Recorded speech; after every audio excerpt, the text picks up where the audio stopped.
put this as well as US President Donald Trump's speech into perspective with Kranthi Bathini, equity strategist at Wealthmills Securities, who joins us this morning. Good morning, Kranthi. Well, one was hoping that there would be some twist in the tale when it comes to Donald Trump's address to the nation, but pretty much rhetoric now newly spun, not really giving any hope to markets across the world, especially Asia. Yeah, good morning, Kartik. The markets are right now, we can see the exact reversal to what we witnessed yesterday.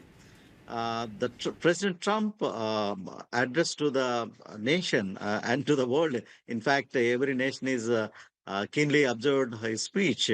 But by and large, there is nothing new. There is some kind of anticipation what kind of measures he is going to take with respect to the war is concerned, and he is not able to address how long the war is going to continue. In fact, he created more uncertainty to the market at this point of time. That's where the markets are responding in a very negative way at this point of time.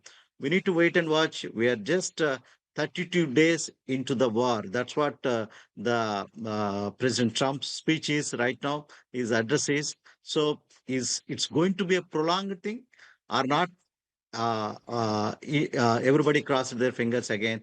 His speech created more confusion to the investors again. That's how the market is responding at this point of time. Right, more confusion and potentially more negativity as well, because the comparisons that President Trump drew to the war in Iran with the war in Iraq, which lasted, as per Trump, 8 years, 8 months, and a few days, and of course all the other World War comparisons that he made, doesn't give investors a clear signal on whether this 32 days is going to become 50 days, 60 days, or 600 days. Absolutely, Karthik. That's where the markets are concerned at this point of time.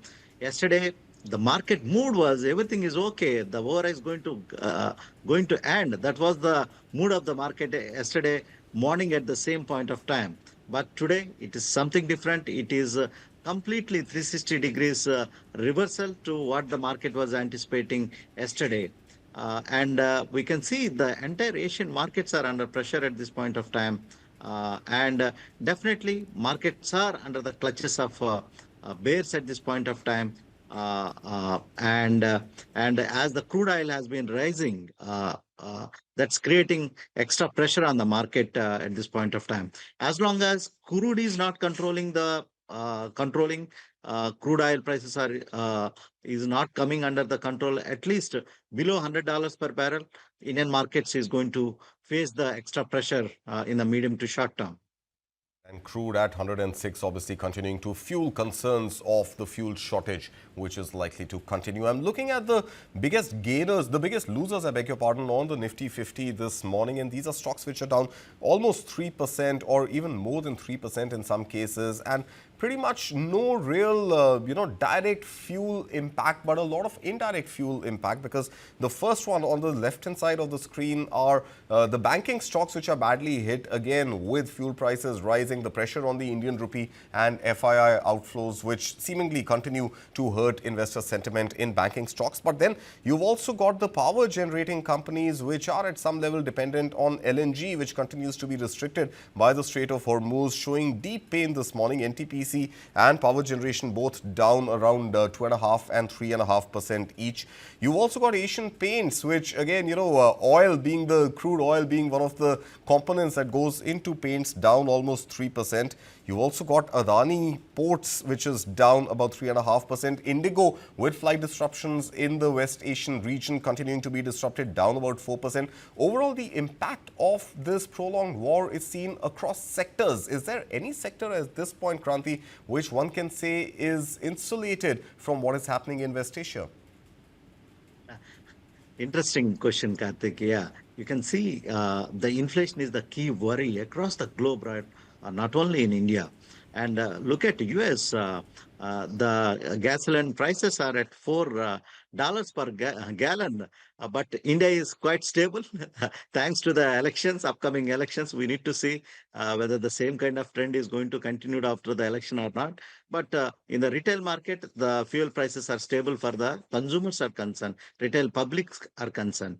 So right now, the worry across the globe is even look at South Korea. They're having restrictions on the traffic and the movement of vehicles are concerned. But India has not witnessed any kind of such things at this point of time. We need to wait and watch how this entire episode is going to be. But any increase in the crude oil prices, it's going to have a cascading effect on a majority of the stocks. To directly come to your question, what are the sectors that got insulated from the rising crude oil prices? Is one thing is the healthcare. This is one sector which is by and large insulated from the crude oil prices, but inflation is the key concern. It's going to have any rise in the crude oil prices that's going to have impact on every part of the segment in the supply chain, Kartik. So goods has to be moved. So that's going to have impact on by and large every sector. But healthcare is somewhere much insulated at this point of time. All right. It's interesting you mentioned healthcare because even healthcare stocks today are taking a beating. Kranthi, Sun Pharma is down almost 5%. Davis Lab, Torrent Pharma, Dr. Reddy's, Lupin, all of them being battered. Absolutely no respite there from investors' wrath, which is visible on these stocks. But I was also picking up this information that, And that also, there are critical Kartik, chemicals. just to healthcare is pharma is one segment, Okay, you're talking and about the services part of it. yeah, the healthcare hospital chains are much insulated at Sure. this point of time. Sure. But But coming they are pricey. They are pricey. Right. Let's come specifically to pharma stocks because these pharma stocks are also dependent on key chemicals and key components that come from West Asia, and that also seems to be impacting their output, isn't it? Absolutely, absolutely. Any rise in the key in the fuel prices for the manufacturing of pharmaceutical, it's going to have impact. And also, there is some kind of news this morning, some kind of imposition of tariffs on pharma that has been floating. It's not a confirmed news at this point of time.